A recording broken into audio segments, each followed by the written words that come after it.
I begin today by acknowledging the Wurundjeri people of the Kulin Nation, traditional custodians of the land on which this podcast is recorded today. Also pay respects to the elders past and present, and extend that respect to any other Aboriginal or Torres Strait Islander people who may be listening today. This is Melanated in Melbourne, a podcast designed to give an insightful look into the Australian lifestyle from the lens of two Black American besties. Welcome back, Melanation. My name's Richard. And I'm Nicole. And this is Melanated in Melbourne. I'm not singing today because I would sound like a car crash. So, hello! A car crash? What? Never mind. That was a whip. I was trying to make a car crash noise, but yeah. And then you went straight to a whip. Yeah, whip it good. On this here Black podcast. Don't do that. You know what, Don't do that. Shout out to the Black BDSM people out there. We see you. You are seen, you are heard. And chains and whips excite you. Yes, exactly. I like it. Well, are you okay? This is going to be an unhinged episode. Oh, Lord. I mean, I foresee it. I feel the energy in the booth. But yes. Before we go into the unhingedness, I actually have two raves. Nicole. Oh, never mind. Sorry. I thought we had to do our introduction. We already did that. Have you slept? Are you okay? I'm so sorry. You said you had a rant. I had raves. No, I had raves, yes. So the first one I'm actually the most excited about. My barber asked my name. Oh, my gosh. And Come on, intimacy. Right? It's like, because as I mentioned in the previous episode, I go to this barber. Like, he gets my beard done. He knows what I like. I sit down. We like, oh, hey, how's it going? He asked about the podcast. Like, he knows the name. I know he doesn't listen, but that's okay. Because the fact that he remembers the podcast, like Melanie and Melbourne, all these things. Just in case, shout out to Barber. Shout out to Sonny, because Sonny a real one. Sonny the Barber. Stop. But I sit down, no nonsense, because you got a raise in my throat. Why are we talking? But like before I sat down, I was like, hey, I just want to know your name, because I feel like you told me once, but I forgot it. And I'm like, yeah. He wants to know my name. It's like dating someone really, really slowly. I don't want to rush it. I don't want to scare him away. Like, how long have you been going to Sonny? About 2-3 years. Oh, like, see? We started in the middle of the lockdown because there was a British white guy that I was hesitant, but his wife is Black. I'm like, okay, I trust you. He's got somebody Black by association. Like, I mean, because he also grew up in the Black part of London as well. So I was like, all right, cool. I trust you. And he was doing a good job. But then he just disappeared one day. And I'm like, well, all right. And then I went to an Indian guy who was really good, but he spoke very little English. So I was just like, kind of describing what I wanted. And then that guy was busy and Sonny was free one day. And I was like, yeah, okay. And it's like, oh, okay, Sonny. And then I heard his name through osmosis. There's someone else talking. I was like, oh, yeah, sorry. I'm just waiting for Sonny. I'll just sit there in the chair. I've waited an hour and a half for Sonny before. Like, real? He does it right. My beard takes 20-30 minutes, but when I don't have to explain to you what I want, it's just like, so the fact that he asked my name, I was just like, stop it, Sonny. You're going to embarrass me. Yeah. But you ask all your customers your names. I mean, I hope you don't. Yeah. Stop cheating on me. Stop cheating on me. He's got other customers. But I totally understand that. It's that shared intimacy because you know what I like. Yeah, you know how I like it. You know how I like it. You know I'll be back in 2 weeks. Yeah, because I've been, I cheated on my eyelash girl at the same spot because I was going to the same. Well, first off, I'm very happy for your rave. I'm so happy that you've achieved that level. Yes. Of knowing each other's names. That'd be so good. Just make sure to call him Sunny and not Cloudy, because for some reason that's what my brain was telling me to do. Or Rainy. But I was also thinking, Richard's face is scrunched up right now. He's not happy. I cheated recently on my eyelash girl because I've been going to the same one for the past 2 years or so, and she's always been pretty good, but I've always had to get my lash refill every 2 weeks, so I'm shelling out money every 2 weeks. But then she went on vacation, and I was like, well, I have to have my eyelashes done in order to live. It's that serious. And she's like, oh, I'm going to put you in with this other girl. She'll be able to do it. I went to this other girl, and that's how I found out I've been living wrong. I've been living wrong. This other girl was immaculate. Like, did my lashes. They looked fantastic, and they lasted so long. So I've been going every 2 weeks for no reason because, the other girl was able to do them so quickly. So now I've been trying to avoid the original girl. So now I've been trying to cheat, and it has been, so tough. Can you just leave her? Can you just leave your original lash girl? Like, hey, it's not working out for us anymore. It's not me, it's you. It's not me, it's you. It's the truth. I tell the truth. Literally is, but it's just that level of intimacy has been built up because I've been going to her for a while, and she usually does what I like, but the effects don't last as long. Mm-hmm. But the other girl, she does what I need to do. We literally no words are said. Yeah. And some days I love that. Sometimes you don't have the capacity for it. Sometimes I don't have the capacity for it. And she does my lashes. She does it fantastic. So I've been trying to land my fills around when the other girl is not going to be. Oh my God! Break up with your last girl, can't. Nicole. Break up with it, because the thing is, like, if Sunny she was showed not me good, her wedding pictures. and if your last girl is doing a lesser job and having you come in more frequently, you're getting robbed, and she's happy to do it because the loyalty does not go both ways. Like, It doesn't. they will get to know you, but they're still trying to make money. They got bills to pay. Yeah. And be better at your job if you have bills to pay. Because if someone next to you is doing a better job and you miss out. Yeah, I know, but it got really hairy when I went in on your a Friday. eyelashes? Good one. Is there a rim shot? No, it's exactly the opposite of a rim shot. Dang it. I went in to have my lashes filled one time by the other girl, and then my regular girl was there. She's like, "Oh, hi, Nicole." And I was like, "Oh, yeah, I was going to come to you during this time, but the appointment wasn't free." And she did have somebody there, but I was just like, I felt so filthy. I felt dirty. Yeah. And not the good dirty. No, not Christina Aguilera's dirty. No, make it feel dirty. Yeah, no, didn't feel that way. I felt cheap, but my lashes look good, so. Yeah, they always And do they look good. So, I mean. And they lasted so long, but she did them last time, and then this one is giving Charlie Brown's Christmas tree. One eye, kids. So. In this economy, Nicole, you got to stop being nice. I know. It's like being nice is so expensive. It really is. It's so expensive. And like that guilt will alleviate when you buy yourself something nice with the money you saved. I'm going to tell you that right now.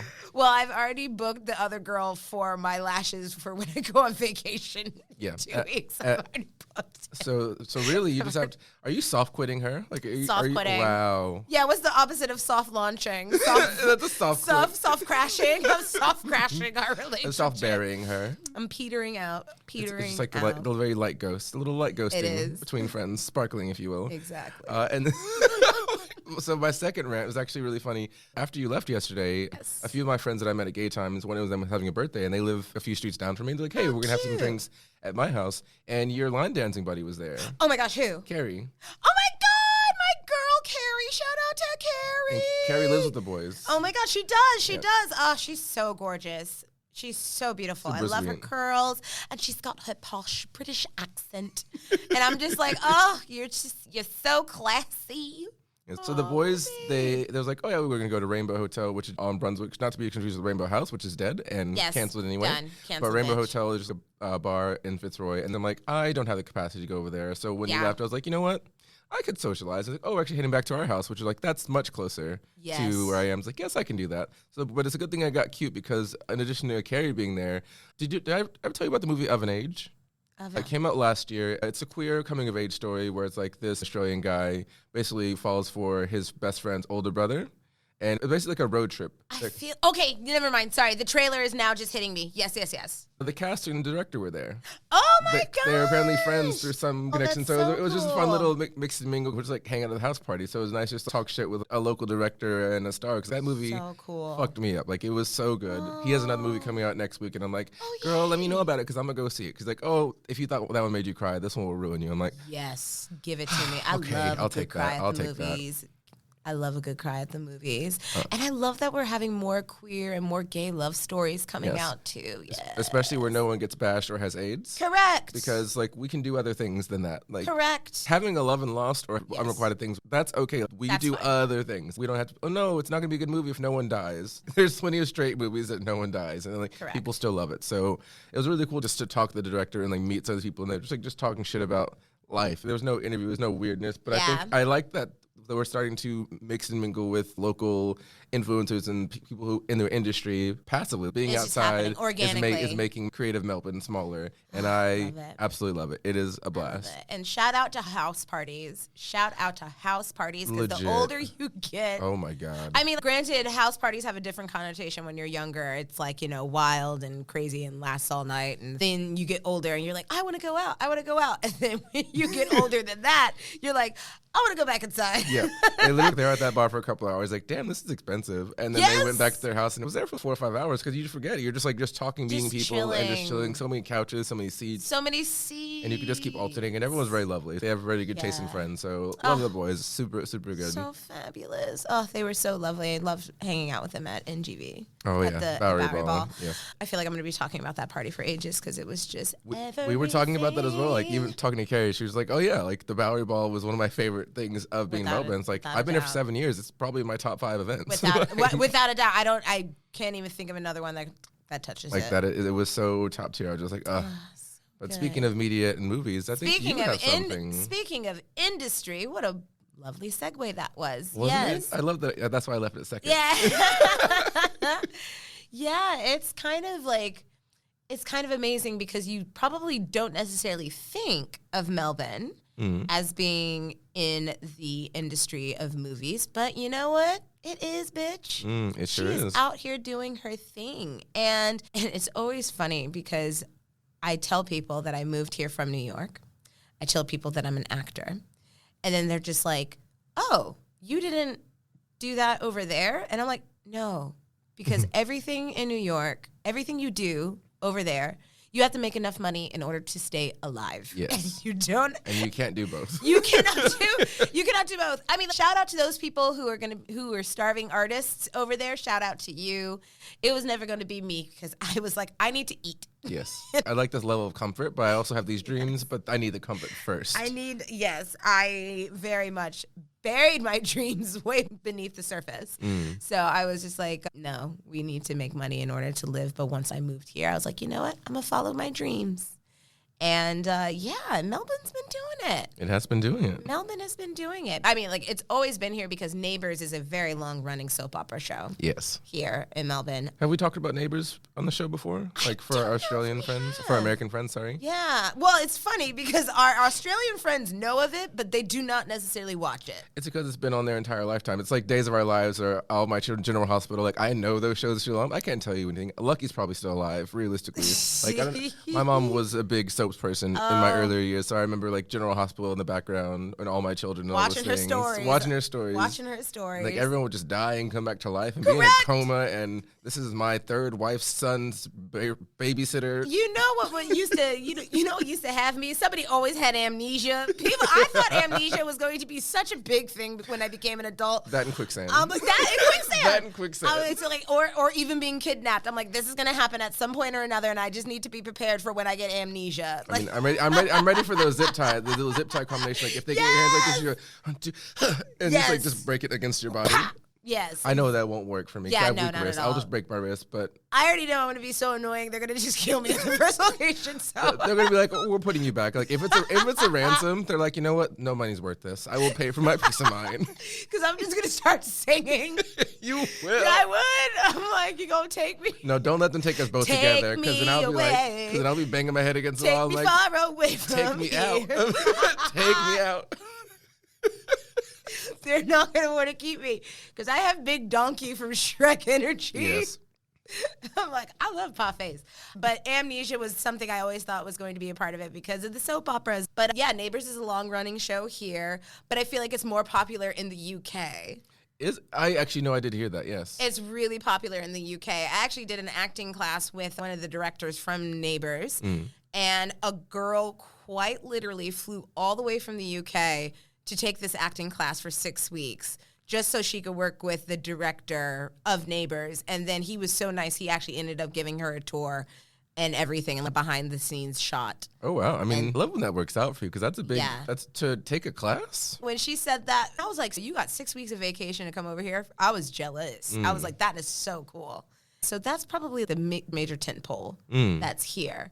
And kind of sort of how I got my start as an actor because I guess maybe we'll lay it out like this. If you want to become an actor, listen to this episode because I'm going to talk about my trials and my tribulations and what I've gone through. So after the whole game show in Sydney, came back down here, I was like, you know what? I want to do this. Yep. I want to figure out how to make this happen. So, number one, I went and got an extras agent. Now, extras is all the background people. You're essentially just swirls and colors in the background while the main people are doing their things. We are decorations. But sometimes you get a little lucky and you get like leveled up. You get upgraded in certain things, but 9 times out of 10, you were just in the background. Neighbors was one of the first jobs that I had. And yeah, it's great. It's cool. It's like you get to see the behind the scenes. You get to see how things are made. You get to see some stars. Like I remember when, who was it? Like when I first started there. Kylie Minogue? I was waiting, especially when Neighbors was getting killed off. And then brought back to life. Yeah, brought back to life characters. the zombie show. She came back to life. I was always hoping to see Kylie Minogue, but unfortunately that did not happen. But when Misha Barton was here on the revival, ended up seeing her and didn't realize it was her. And that's right. Yes, you told me so. Yeah. Didn't even realize it was her. And also at the same time, if you want to become an actor and you're starting out in the extras kind of realm, I would suggest not necessarily talking to the stars or the main cast because some of those people are crazy. I shouldn't say it that way. It sounds so rude and so shady, but from experience, I mean, you wait and you pick your moments. Yes, I am nice and kind and like to talk to people, but I would err on the side of caution with that because sometimes these people are just insane. When I first started working at Neighbors, I didn't say hi to anybody other than the other extras that were there because, we're all in this together. Then as time, this together. And then as time went on, I was there for like a few months. I was like, oh, okay, I'm starting to feel better. Stefan, one of the main stars of the show, he's really lovely. Really, really lovely. I think his real name is Paul. No, actually, his real name is Stefan Dennis, and then I think his role is Paul on the show. Fabulous guy, so sweet, says hello to me. He's like, hello, sweetheart.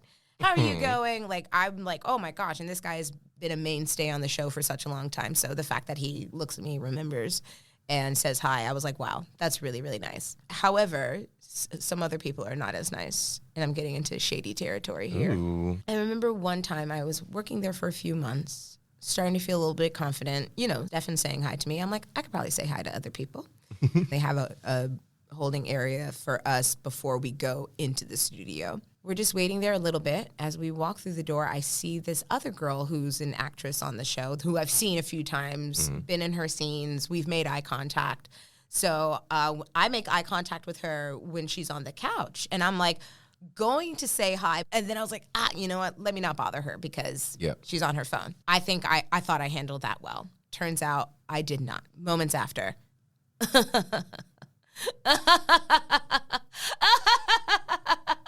She starts laughing like this out of nowhere, quite literally, like I just did. And we're all kind of like, oh, what's going on? And the first AD is like, is everything like, what's so funny? Like, what are you laughing at? And she turns and looks at me and she's like, it's looking at me. Why is it looking at me? And I was like, oh my God. I was like, what? I was like, what are you even talking about? And I'm like, but I didn't say anything because I was just like, in my mind, I was just like, oh, wow, I'm never, ever going to talk to you ever again.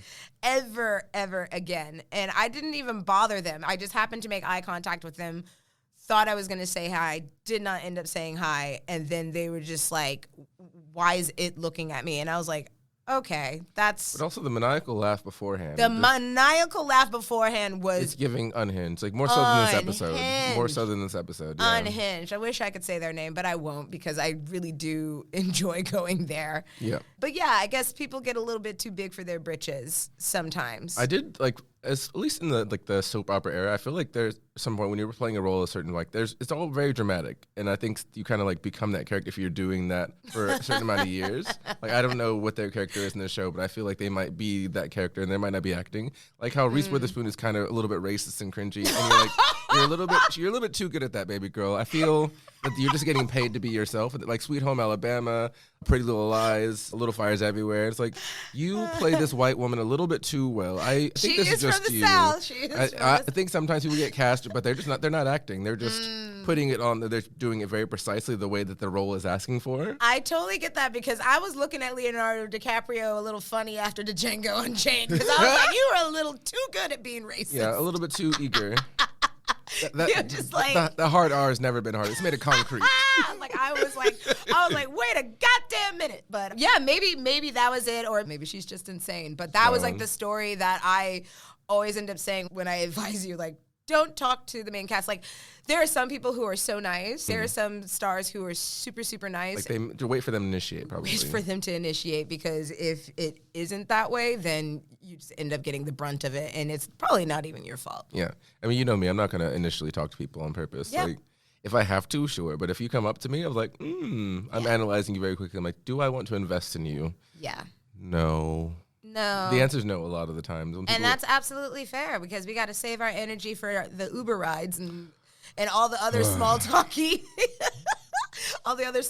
things. Ubers. And that's also another big part of being an extra, is like the people that you end up meeting on set. You get to like talk to the cast, you get to talk to the crew, you get to talk to the other extras there. If you are good at waiting, you can be an extra, because everything around that life is about hurry up, be here on time, makeup done, hair done, outfit chosen, and then you got to wait. Yep. Hurry up and wait.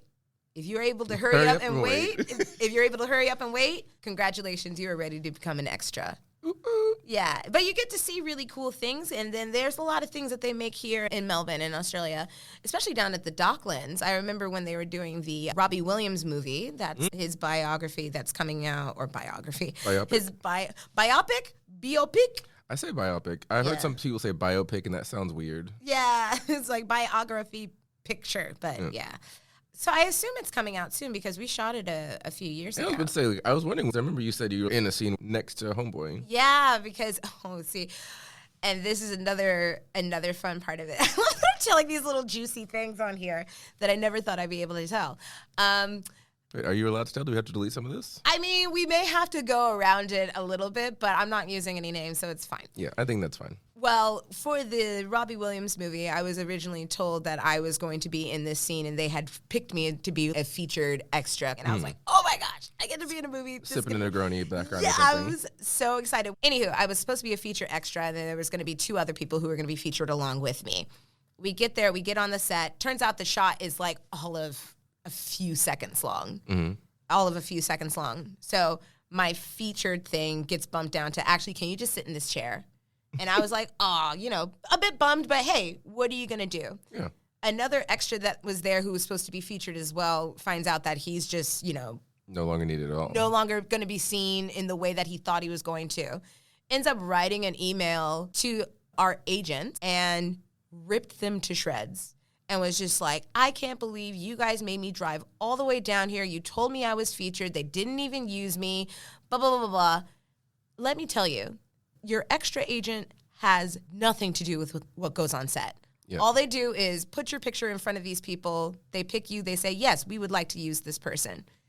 And then they bring you in. They have zero control over what's happening, the day-to-day process. And like, there's no check-in. It's like, hey, did my agent clear this? Like, oh. They have no control whatsoever. So you have to be patient, and you have to be kind to them, because they are on your team. They want nothing more than for you to succeed. So if you tear them down, you're just shooting yourself in the foot. Absolutely. And I remember being there, and after he said, he's like, I wrote them a really nasty email, and I was like, well, I don't know what you did that for, because it's not going to do anything. Like, then you just lost your agent. Yeah. And then I happened to be going on my phone, and he saw how many times that they put me forward for things. And he saw that in my phone, and he was just like, oh, wow, they put you for a lot of jobs. And I'm like, yeah, because I'm nice to them. Yeah. I'm like, I'm nice to them. They do a lot for me. So I want to be good to them. So your agent is a part of your team. Treat them with respect. I love that. And treat them with love. Yeah, but once you have your extras agent, you get your headshots done, and then they start putting you forward for things, and you are on your path, and you are on your road into different territory. And so it's like when you say they put you forward, is that the audition already happened, or like what does that look like? Okay, so what that looks like is you get your headshots done, you pick out your best ones, and then your agent gets the roles in. I'm just talking from the extras aspect of things, because the extras aspect of things is, well, actually, I guess this works for featured as well. They look at your photo, they're just like, does this person look like the thing that we have in our heads right now of what we want this role to be? Yep. And they just look at your face and they go, yes or no. No, that's it. Boom, done. You're out. Yes? Okay, let's give her a chance. Either they ask for a self-tape for, even for the extras thing, they may ask for a chat to camera, which is you being like, hi, I'm so-and-so. This is my age. This is where I'm located. Maybe that.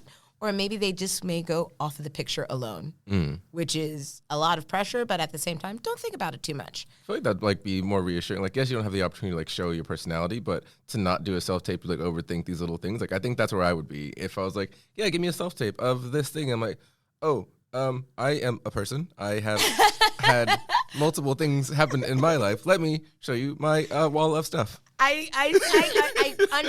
I understand that, but a lot of the time it's just kind of wanting to see. It's actually more broken down that they just want to see how you talk, and they just want to see how you talk. I want to see how you talk. They want to hear how you talk, and then see how you move. Because ultimately, what they're going to see is your personality, and they're just like, "Is this the kind of personality that we want to have on set?" Because shoots are long. They could be like 8 hours. They could be even like 12 hours. They can be even longer than that. They can be 13. Yeah. So they're like, is this a personality that we're going to want to have on set for this long amount of time? So they either pick you from your headshot or they pick you from your chat to camera, or if you're going for a featured role, they pick you from your audition, which is always like, which can feel jarring, but if you get an audition, celebrate that shit. Yeah. Because a lot of times people go through the photo stage and they do not get past the photo stage. They get shredded immediately. So if you get an audition, you already have a win. And you have to count it as a W. Have to. Because in this industry, in the world of being an actor, rejection is like 90% of this. Even with the really, really good actors, you're getting rejected from like 90% of the jobs. So you just have to have a thick skin. No, it doesn't really have anything to do with you, even though it feels like, well, they're looking at me. They're literally looking at me and choosing based on that. But try not to attach yourself to the outcome. If you get an audition, you've already won. Well, that. Yeah. I think that's a great mindset to have as well, especially considering how many times you've been like, I've got to do this. I've got to do this. Because, like, listeners, Nicole stays busy. Like, organizing the podcast around this is like, oh, I got an audition. I've got a self-tape. I got a table reading. I'm like, and we just got to move it because like those are things that we can't control. But like this is the thing that we're excited about. But our superstar is going all the way up, so we just move. So I fully thank you. It's a lot like for watching from the outside, and again, because no one will know exactly what you're doing. I can only say like, oh yeah, Nicole's got this, but the only people who would know exactly what's happening are you and probably your partner, knowing how much you're going up and down and doing all these things and running around like crazy and be like, this, deadline, and they turn around so quickly, don't they? Very quickly. I mean, it comes in ebbs and flows because either you have absolutely nothing going on and it's like a desert and you're just like, that's it. No one loves me. No one loves me. I'm ugly, aren't I? I knew it. It was this tooth. Why you getting me a Sunday close on Tuesday? on Wednesday. And I'm tired of going out to eat and watching other people eat. Oh, my God. You deserve to eat, too. I love that stupid movie. I love Babs. Shout out to Babs. Shout out to Halle Berry. Rest in peace, Natalie Desselle. It's just like either nothing's happening or everything is happening at the same time. There's no in between. There's literally no in between. Like you just get auditions, like all of them back to back. And then you just have to be able to stick and move because it's just so sporadic. There's no telling when these things are going to pop up. Like last week, I had to call out of the cafe because I was like, hey, I know y'all have me coming in on Monday, but I just booked a commercial. I cannot be there. Yeah. And I had to go to this commercial and pretend like I know how to cook, which is some of the best acting I've ever done in my life because Lord knows I don't know how to... Every time, I don't know my way around a kitchen. Every time I think about Nicole cooking, I think about that one snippet from Beyonce's "Why Don't You Love Me" video, and then she's watching it back. She's like, "It looks like I can't cook." That's accurate. Me and my girl are so connected because it's quite literally that. She's like, "I look like I can't cook." That's accurate, and I'm like, "That's what this commercial is gonna look like." So if y'all see me in a kitchen, just be like, "Wow." I know she had to dig deep for that. Yeah. So. And it's like, wow, like that's method acting. Well, not method acting, because that would involve you actually doing it. Yeah, no, it's definitely not that. I was just like, I just have to put on the oven mitt, right? And they're like, yeah, that's it. I'm like, okay. Awesome.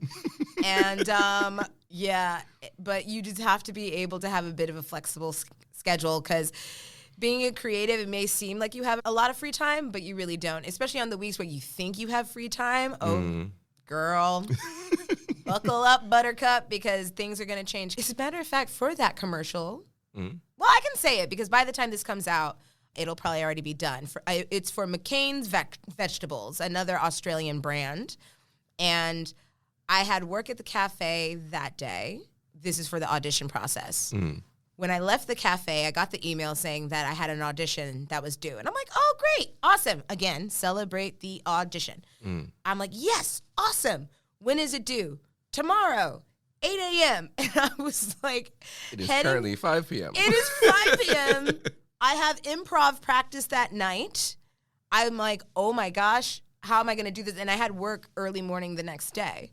So I was like, how am I going to do this? I'm like, well, child, I slapped on one of my emotional support wigs, put on some makeup, and I'm just like, I'm going to just do it. And it's so weird, some of the things that they ask you to do in auditions. Because this one was literally show your toes. It was like, not show your toes, not that one, but I have had auditions that are like, can you send in a picture of your feet? And you're just like, Quentin Tarantino, is that you? Okay. Big Q. And yeah, so this one was like, I had to pretend like I didn't like vegetables. And I was just like suspicious of this new vegetable. And if you're going to have to eat on camera, it's a very vulnerable feeling. It's so vulnerable. You're suddenly aware if you chew loud or aware. Because your mouth is so close to the camera. So I was just like, well, mind you, I hadn't gone grocery shopping. So I was like, well, I got some popcorn in here. So I put some popcorn on my fork. And I was just looking at the popcorn as if it was an actual vegetable and like, I guess I can eat this. And then you start crunching on camera. Which, again, very vulnerable. ASMR. I mean, people have made a living of it. Very, very, very vulnerable. But she booked the job. Hey. But she got booked. I also think that if you have to eat on camera, eat something crunchy, because eating something moist, bleh. I found out this weekend that you and mouth sounds don't work. So I don't like. I have a new weapon. No, please don't do little like little wet mouth sounds. Because that's what I had to do for my audition with Heinz baked beans well when they were coming. Unbelievable. Yeah, unbelievable. Oh my goodness. For that audition, I was literally eating like the pea crisps, like the Harvest Snap pea crisps, because I was like, I'd rather eat that than actual baked beans. Yep. But I mean, you say that like Harvest Snaps are not good. Like No, they're good, but I'm just like, it's just different than what the actual thing is. Oh, right. Because that's what you're crunching on. Obviously, you're not eating beans. Yes, correct. But that day when I did the Heinz beans ad, you're going to have to eat on camera, and you're going to have to eat so many beans. And you got to make it look like you love it. And you have to make it look like, oh my gosh, I can now see colors. Like, this is the most incredible dish. Like Pleasantville when they go from black and white to color. Yes, like you're just like, wow, the world has meaning. Life has meaning now, because that's what you got to do in order to sell the product. You got to put it in your face, baby. You just put it in your mouth. Put it in your mouth and put it on your face. And we're going to record it. I mean, this sounds like the start of a different kind of film. I mean, it kind of is the same thing. I really don't think there's like a whole lot of difference between this and like sex work. It really isn't, because you just really have to put yourself out there. You got to sell it, and you got to be willing to put yourself in all types of situations. The people paying for it got to believe it. Yeah, they got to believe what you're selling. I mean, that's why I don't look down on them. I'm like, listen, I get it. In this economy, you do what you got to do. Bills got to get paid regardless. Amen. Yeah. Sex work is real work. Sex work is real work. Shout out to the sex workers out there slurping and never mind. Ew. I'm about to quit. Quit? Well, we're not getting paid. This is volunteer. You know what I mean? And so, yep, you just got to be ready to go with it. And I ate so many beans that day, and they weren't even microwaved. But you know what? You got to sell it, baby. You got to make it work. I remember my very first food commercial, which was Maltesers. Too Good to Keep Quiet.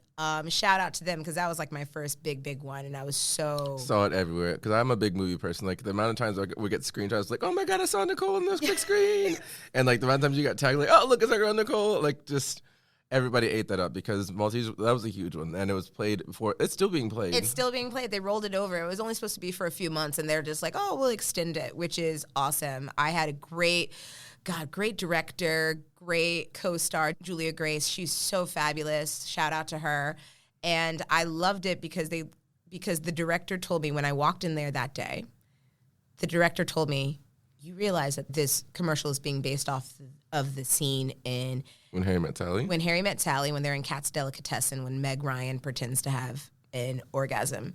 She's like, I want you to channel such raw sexual energy in every single take, no matter what the client says. And I was like, bet.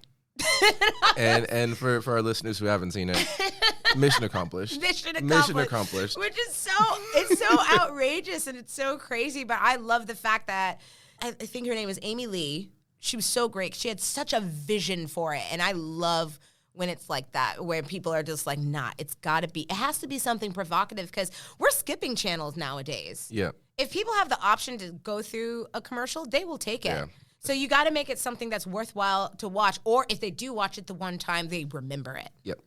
And so I loved her vision. I loved that she was just like, even when they tell you to tone it down, I want you to bring it in every tank. And I was like, say less. Wait, so if the director was saying this, who would be saying to tone it down? Malteser would be saying to tone it down? Yeah, whoever the client is that's there. Because some of the times they're going to be there on set to make sure that they're like, oh, like, we like this, or can we change that? Or can we put her in a different top? Or I don't like the way her hair is looking. It's like very particular. Very particular, lots of eyes looking at you. And you can't let it get in your head, because you just got to be able to do the thing. You just have to be present. You're in the moment, yeah. You got to be in the moment and just have a good time with it. Have a good time with it. I mean, like, it's so great that I have a job that I get to just go for it and act silly. And if I'm on the wrong path, I'm told. Yep. And you just got to make adjustments. And that day, with that being my first food job, and with it being Maltesers, I was like, well, I ain't spitting that out. Spitters are quitters, baby. And I'm not, and that is not me, because I love Maltesers and it's going to be so good. And Amy, you want me to bring that crazy energy? I'm going to do it. And I was so amped about it. And the crew guys were like, do you want a spit bucket? And I was like, for this? Spit. I was like, no, I sure don't, because I'm ready. I'm ready to go for it. Before noon. Okay, actually, let me start that over again. Pause is everything. Let me start that bit over again. For each take, I had to eat 3 Maltesers. I had to eat 3 of them hoes. Delicious, scrumptious, new flavor, Malteser Gold. Go try it out. 3 per take. First take, golden. Boom, ate it. Wow, this is so good. We did 20 takes before noon. And for math people, that's 60 Maltesers. That is 60 Maltesers. That's 60 pieces of chocolate before I've even had lunch. Which, to our American people, they're kind of like Whoppers, but I think they're better. Yeah, they're kind of like Whoppers, but they're definitely way better, for sure, because the chocolate is just, mwah, si magnifique. Semen. You know what? Don't do that. Do not do that. And by the time we went to lunch, I was in a chocolate coma. I was like, I can't even think of having anything sugary. So for the future, if someone offers you a spit bucket, take it no matter what it is. If they offer you a spit bucket, take the spit bucket, and try not to swallow. I can't believe I had to go back on my. Anywho. Yeah, spitters and quitters, except with know your limitations is the lesson here. Except for if you're getting paid for it. Then back to sex work is real work. Have we said no kids in a while? I feel like we said no kids in a while. No children, please. No children, no kids. At this point, if you're listening, surely didn't jump to this episode, so you would know not to have your kids just hide in the background, listen to this shit. Yeah, don't do it. But I had a spit bucket from then on, but they're just so melty, so it was kind of hard to spit. But we got through it that day, and the commercial was a big success, and I was so grateful for that being my first, being my first big one. So I was really, really, really happy about it. Yeah, there's been a lot of fun videos, because recently someone was in a movie. It's finally happened. It was my dream of dreams to be on the big screen in the movies. I can't believe it. I still don't believe it. It was so awesome, because I remember, again, shout out to my extras agent. Actually, I can probably just say their name, Real People. Shout out to Real People, because they are just so fabulous, and I've been with them since 2020. Wow, it's been 4 years. So it's been 4 years and I've been with them. And they're the ones who actually got me that part, which is insane. That's wild. Insane. You can explain it. No. As you were going to Well, because I thought you said they're like separate agencies. Like you said this was for extras specifically, and there's like a different one for features and all these things because it was a feature film. How did that crossover happen? Yeah, so it was my extras agent at Real People. His name is Connor. Shout out to Connor. He is always putting me forward for things. Like he's always thinking of me and being like, Nicole, I think you'd be great at this. He picked up the phone. He called me. Because that's the other thing. You want to have a good rapport with these people. Absolutely. You want to have a good rapport because they're your team. So you want to be talking to them. He was like, Nicole, there is a movie being made here in Melbourne. It's going to be a big one. It's an American movie. It takes place in the 1970s, and it's a Halloween special. And they're looking for a singer with the band. And I was like, Connor, I need this so I need this badly. I need this role so badly. Side note, try not to feel that way about things. Try not to feel that way. Need the role, yeah. Try not to feel that. It's so hard not to, because sometimes you hear things and you're just like, if I don't get this, I'll die. And then guess what? You don't get it. And then you don't die. And then you don't die. You just have to live with the pain. You die a little bit inside, but you just gotta live with the pain. But I can't lie. I was just like, oh my gosh, I want this so bad, because all of those things. I love the 70s. Yep. I live and breathe for Halloween. I've actually already worked out what costume. And we're gonna have a Halloween episode, everyone. Yes, so stay tuned. I already know what costume I'm doing this year. And then the singing as well. So to me, it was like a karaoke aspect of things, and I was so excited for it. And he was like, all they need are pictures of you. And I'm like, I'm going to get them done right now. Made sure I had my good lighting. If you want to be an actor, get a good self-tape set up. We can go into the particulars of that, but just as long as they can see you and as long as they can hear you. And if you got to take photos, make sure that these are the best photos you've ever taken in your life. Even if you have to take 100. Yeah. Do whatever you got to freaking do. There could be 100 photos in a room, and none of them believe in you. But there's that one. But I only hold one in my hand. And America's Next Top Model is, and I had to take a photo for it and then just cross my fingers that things would work out, or they could just see me. Because when I looked in that camera and I was smiling, I was saying, not pick me, because that energy can be a little bit much. Overwhelming, yeah. But I'm the one. Yes, exactly. Yeah. I looked in that camera like, I am the one you want to pick me. Yeah. Not pick me, but like, you want. It's like your search is over. Like, I am the one. I am her. I'm that girl. And when I got the news that I got it, I could not believe it. I was so excited, but I was also trying to taper my expectations because of what had happened previously with the Robbie Williams thing. Anything can happen on the day.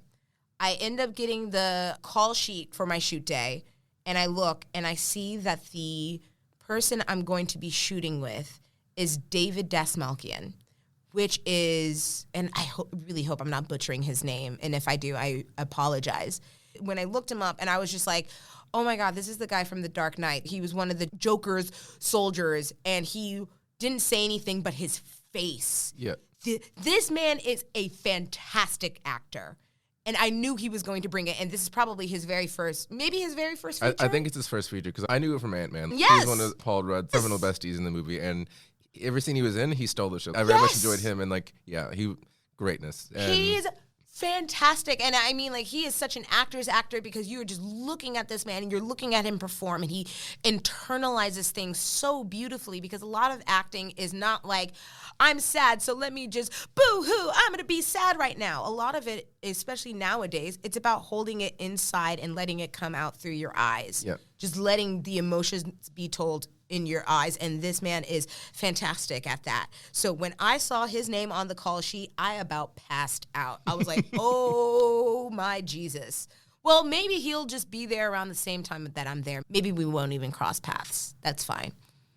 I go in that day. I get down to the Docklands. Man, I was so early. I'm never on time for shit. Not a damn thing. I'm not on time for Not anything. a damn thing. I was there so early. I was about to be camping out in the parking lot, because I was like, I ain't missing this. I ain't missing this. Went in through hair, makeup, man, fabulous people. The costume girls, they hooked me up with the dress, because I had to look like the late night singer, and didn't know what I was going to wear. I thought I was going to be wearing bell bottoms, but they put me in this beautiful, like, 1970s kind of dress, and I felt like a dream. It was so beautiful. Makeup was fantastic. Hair, I loved it. And then I actually had to sing a song. I actually had to sing Say a Little Prayer for You by Aretha Franklin. But what they had told me, they're just like, we're going to have you dubbed, so don't worry too much. And then I get there that day, and they were just like, so you ready to sing for us? We're just going to use your voice. I was like, yep, let's do it. Let's just do it. Because, you just got to be ready. You just got to be ready. And thankfully, I had been learning the lyrics and everything, and got to sing with an actual band, and got to sing a fabulous, amazing, beautiful song, and then just really capture those moments of, like, the 1970s and how late night TV used to be then and what the musical acts were like. And it was fabulous, and the band was amazing, and I just went for it. I just sang my heart out. And I was like, okay, that was great. Awesome. Thank you guys so much. And then the director, Colin Cairns, shout out to them. They're the writer and director for Late Night with the Devil. They're Australian brothers. And they were just like, okay, Nicole, now we're going to have you improv a scene with David. And I just imagine you just like, shit. Well, on the inside, you're like, oh, wow, but on the outside, you have to be like, sure, yeah, let's do it. You can't show hesitation. You do not show weakness. Fake it till you make it, baby. Don't freeze. Do not freeze. You just have to be like, okay, sure, cool. Even if you are panicking inside. Yeah. You just got to be like, sure, let's do it. And that's exactly what I did. I was like, okay, cool. They had me go through, like, the late night doors and, like, walk through, and they're just like, and now introducing Nicole Chapman. They use my name because I didn't even have a character name. And I walk in, and I'm, like, waving at the studio audience, and then walk up to him, and he grabs my hand and shakes my hand. And I'm looking at David Asmalkian in the face, and he looks fantastic. Man, the costuming in this movie is just so brilliant. And he's wearing this beautiful purple suit. His hair is perfectly coiffed. And then he goes into his thing where he's just like, Nicole, you're a singer. You've been on your tour now. Like, where are you going to next? And I was like, oh, I'll be going to Prague. Yes, I'll be going to Europe and Eastern Europe and all the Europes. And every continent in Africa. Every continent in Africa. And I'm having to think of things right there on the spot. And then he's like, yeah, what kind of cuisine do they eat in Prague? And I'm like, potatoes. I quite literally, I was just like, parmas. They have really good parmas there, I'm so sure. And the crew started laughing. And I was like, oh, God, what am I doing? But it was fine. And we did 2 improv-y kind of scenes twice. And he was like, oh, so you're actually American? And I was so stunned by this man because he's just a phenomenal talent. And all I could muster to reply to him was, New Jersey! And that was it. That was all I could give him. That's all I could give him. So I totally embarrassed myself when it came time because he was so sweet and so nice and wanted to actually have a chat. And I couldn't give any of that because I was channeling everything to do the job that I was there to do. Yeah. But, capacity at maximum.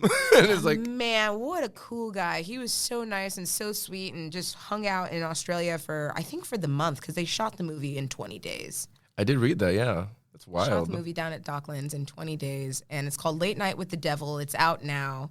And at the end of that day, David thanked me. He was like, thank you so much, Nicole. You were fabulous. And I was like, I don't even know what I said. I'm pretty sure I said thank you. Yeah, I was doodle bobbing. Because I was like, wow, this is insane. And the directors were like, Nicole, that was so fabulous. We got everything we needed. Thank you so much. And I was like, you guys, thank you so much for the opportunity. I know a lot's going to happen between now and the release of it, but I hope I'm in this movie. Like, I would really love to be in this movie. And they were just like, oh, don't worry. You're in the movie. And I don't know if they're just saying that. You never know. You never know with these things. Because, like, they could be like, oh, we said that, but we're over on time. We're Correct. On this. We're on whatever. Yeah. Over on time, or they end up having to reshoot something, or just something ends up happening where they don't use your scene or your part. And, I can't believe that I actually ended up making it in this movie and then found out that my part was made bigger. And they actually gave me a credit, Cleo James. Cleo James. Oh, my goodness. I was so stunned. I was so stunned. And every time I saw my face up on the screen, I was just like, wow, this is incredible. This is like, I wish little Nicole could see this.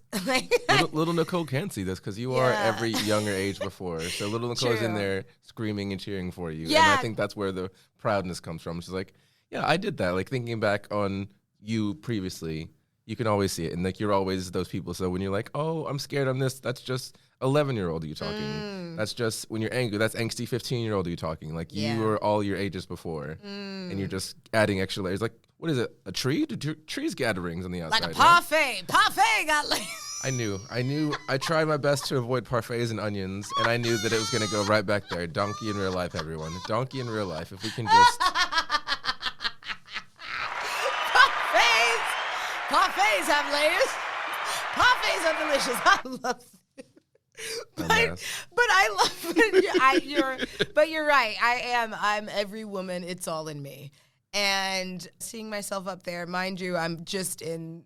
It's not a big part. Stop. But it was canceled. Nope. No, mute. But I don't interrupt. No, often. I want to manage expectations because it's a start, and I'm grateful. And exactly. I'm so grateful for it. We're only accepting that gratefulness because, as I was saying, Nicole, when I hosted a red carpet for her. Yes, Richard was so sweet, and even though I'm gonna just say, even though my partner's small, Richard threw me an entire party with all of our friends and did we had a red carpet inside. Yes. And even he put together like a demo video. Start crying. He put together a demo video of all the things that I've done. And it was crazy, like seeing that many videos and seeing how much work I've been doing. Because you're just always going forward. You don't even have time to look around. Like you're just like always going forward and just trying to drive forward through this because you're just trying to make it to the next thing. And it was just so sweet having everybody in the room like celebrating this. And even though it was small, thank you for making a big deal out of it. You're very welcome. And as I said before, like. There are no such thing as small parts. It is a start.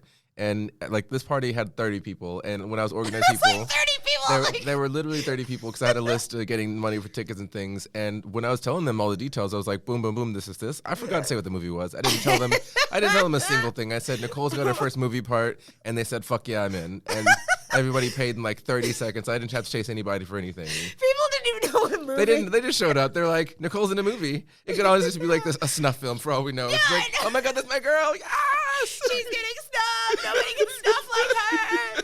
Look at her die. Look at her go. Oh, but because it is a start. And as I was saying, like, you're going to remember these moments. And like you said, you've been going. You're not really thinking about all the things you've done. Some of the commercials I found, you had never seen before. Yeah, I hadn't even seen it. I was like, wow, I haven't seen this. And then, like, even when I got on Auntie Donna's Coffee Cafe, which is like Auntie Donna's like an improv group, comedy group.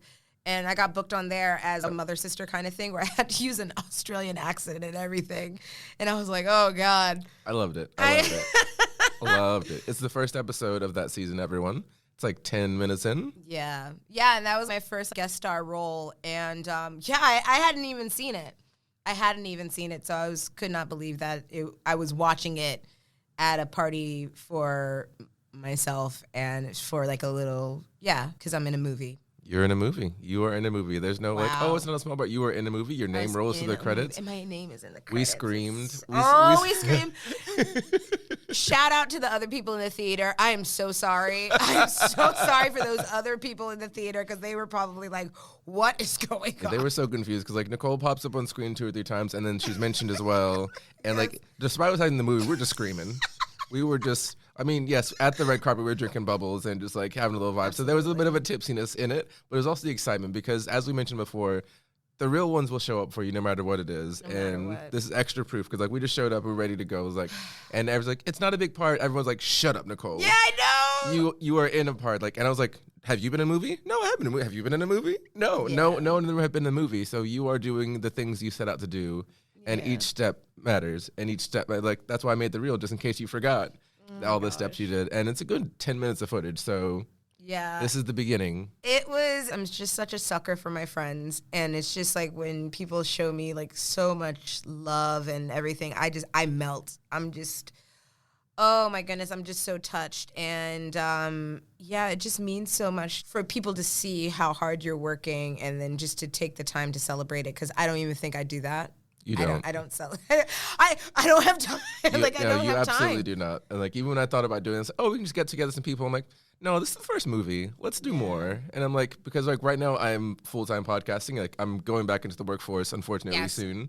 But Unfortunately. it's so stupid. Like I don't like the whole 9 to 5 just feels so awful. Like I've been making my own schedule, but even then I'm like, I got to edit the website. I got to do this. I got to edit this. I got to connect this. I got to arrange this. And I like that busyness. Like it's because it's busyness I'm choosing. So like I figured you would get it because it's similar. Like you're doing all these things and it's stressful, but you're excited for the outcome and you get to do these things. And I'm like, I've got the time. Like I'm running out of time because you're about to go on your trip as well. Yep. And I'm about to start working. Like we're going to make this bigger.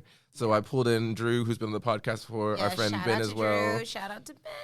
And I was like, I've got these things. I've got this idea. I've got the logistics already sorted. I need a red carpet because I can't get out to do it. Drew's like, you got it. And I'm like, Ben, I need help decorating because I can move things around. I can see a vision, but I can't make it pretty. Yeah. And I was like, I've got these streamers. I've got this. Let's do it. Yeah, the streamers. And then around the party, there was all these pictures of these beautiful Black actresses and even Shonda Rhimes and Lupita winning her Oscar and my girl, Viola Davis. That's why I got the EGOT picture. Yes. And I'm just like looking at their beautiful faces hanging on the wall. And I'm just like, I'm verklempt. I'm just so choked up. And it was just so wonderful because I just hadn't taken that time to see how far I've come. And if you are ever wanting to do this, if you ever want to go into this life, just go for it. You just never know. Yep. You never know. And take the time to look back to see how far you've come, because it goes by so fast and everything moves so quickly and you're just looking forward to the next thing, because the top of one mountain is the bottom of the next. So even though I was able to make it into this movie and I'm so grateful for it, I already have my eyes on, or my sights on, like, well, now I have to have a speaking part. Yeah. Now I have to have a role. And as they get bigger, the parties get bigger. Like and that's the parties get bigger. Because it's a scary thing. And like I absolutely know, like from just watching, I know it's a terrifying thing. There's some people who can't do it. Some people try and give up. So everything that you do, every audition you get, every part you roll, like it's just worth celebrating. And celebrate all that shit, because you got to. Even if this isn't the industry that you're in, just celebrate even the smallest of wins. Celebrate the small ones and celebrate the big ones, because you know what? It's going to take a while to get to that big one. So if you don't take the time to celebrate the little bits, man, you'll get worn down. Yeah, you won't get the gratification that people are hoping for. Like, I want to be a famous star. Like, there's so many steps in between starting and getting there. But there's so many steps in between. And then there's, like, other people who are just like, man, I wish I can get an audition. Man, I wish I could just get a callback. Man, I wish I could just get a national commercial. Man, I wish I could just get another national commercial. I wish I could just get a part on a TV show. And then once you get the TV show, you're like, I wish I can get a part in a movie. Man, I wish I had a speaking role in a movie. And then people who have the speaking roles in the movie are like, I want an Oscar. Yeah. I want an Oscar. And then somebody was like, I want a franchise. So every time you reach the peak of something, just know that you're starting on another journey. So you have to celebrate every single step of it. Absolutely. And you got to love this stuff. You have to. It won't love you back. So you got to love it. And that's why you have the people around you who love you, will support you as well, because it, like, especially your partner, like, shout out to your partner. I know. Like, the amount of times you'd have to, like, pop around, like, I have this emergency, and just, like, being ready to go. And, like, the support is necessary. Like, you can do it alone, but you will be struggling hard. So, like, try to get a good team. Get your people ready, because it takes a village to do anything in life. Correct. Don't try to do, I mean, like, granted, I understand there are times that you have to do things on your own, but just no person is an island. Correct. And you have to be willing and ready to work with people and say what it is that you need. And I know Rashard is staring at me. Oh, I sure am. I sure am. I know you're staring at me right now, so I'm just gonna look at the smoke detector. You can still feel it. It's fine. Look away. I'll fill the room with my stare. But you just have to be able to call out and say what it is that you need, because only you can speak up for yourself. Nobody else is going to speak up for you, and you have to say what it is that you need, and you have to have people around you who can understand that as well. Yeah. And we're just going to keep going. We're going to ride this till the wheels fall off, baby. And then we're going to take off, because that's it. That's a runway. Yeah, because I mean, like even now, I've gotten my first like big part in a theater production because I was in a monologue show 2 years ago, I think. Is that the 12 Angry Women? Yeah, it was the Mad Women monologues. So yeah, I was like, because I was thinking, like Mad Women monologues. I was thinking 12 Angry Men. I'm like, no, there's women. 12. I remember there were 12. I'm like, 12 Angry Men. Like, no, that's a jury thing. Yeah. Right. But it's going to be. This one is called Thinner Than Water. It's going to be in St. Kilda, I believe, August 19th through the 25th. Ooh. I believe so. But it's going to be like my first real part in a theater production, which is really exciting. And that's an exclusive here first as well. Yeah, everyone. yeah. So hopefully the timing of this works out because I'm hoping to sell tickets. No, this will come. This will be out before August. Great. Good. So just gonna keep trying, and you know what? And if it doesn't work out, that's totally okay. At least I tried. Yeah, and like even the quote unquote failures, you learn something. You learn something new. Like you learn how to do something else better, or the experience of getting to that far. I am here because of failure. I am here because if I hadn't had my heart broken on that game show and came back down to Victoria trying to figure out what am I going to do next, I don't know if I would have done it. Yeah. I don't know if that experience would have turned out the same for me had I won. I probably would have been like, well, I got all this money now. Yeah, I got all this money. Like, you know, and like I'm dinner on me. Yeah, like maybe I wouldn't have, but when I lost and I was like, you know what, I got to do something that's going to make me feel better. And that was signing up with my extras agency, Real People. And it just all went from there. And then even shout out to my features agent, Williams Management. Shout out to them because they're always putting me forward for big things. And even just being able to audition for big roles, even if I don't necessarily get it, you're still like, wow, I'm doing the thing that I didn't even think that I could do. Yeah. And every opportunity is just, it's a win. It's a dub, baby. Celebrate it all. 1,000%. Yeah. And I'm really glad you were able to give us the story on the air as well, letting us know what that experience was like, because very much like people in the musical theater area, like the performing arts, like the episode we just recorded. Yes, that's right, Colby. Yep. So like there's so many experiences people don't know because they may never get in this field, or they may be like, oh, I'm hesitant to get a start in this field. And I was like, I thought it'd be really important to talk about your journey because it started here. It started in Australia. It wasn't like you were acting in America. Nope. You had the capacity, the capacity, the energy, the breath to stretch and create. Like, even the podcast would never have done this in America. Wouldn't have had the capacity, wouldn't have the energy, like, I'm trying to pay my bills. So I'm really glad that you were willing to share the story with us. Yeah, no, thank you. Yeah, shout out to Australia. Shout out to Melbourne for giving me the life that I've always wanted to live as a creative, because I just never thought I would have the opportunity to do it. So it's so great to be here and being 1,000%. able to live the life that I want to live. Couldn't agree more. And onward and upward. Onward and upward. Hey, started from the bottom, now we're tops. No. Started from the bottom, now we're sides. I'm just really tired. I just don't really want to do anything. A mess. But until next time, I'm Rashard. And I'm Nicole. And this has been Melanated in Melbourne. See ya. This has been Melanated in Melbourne, a podcast that analyzes the Australian lifestyle from the lens of two Black American besties. Visit us at melanatedinmelbourne.com or follow us on Instagram to send us your comments or questions. Thank you for listening.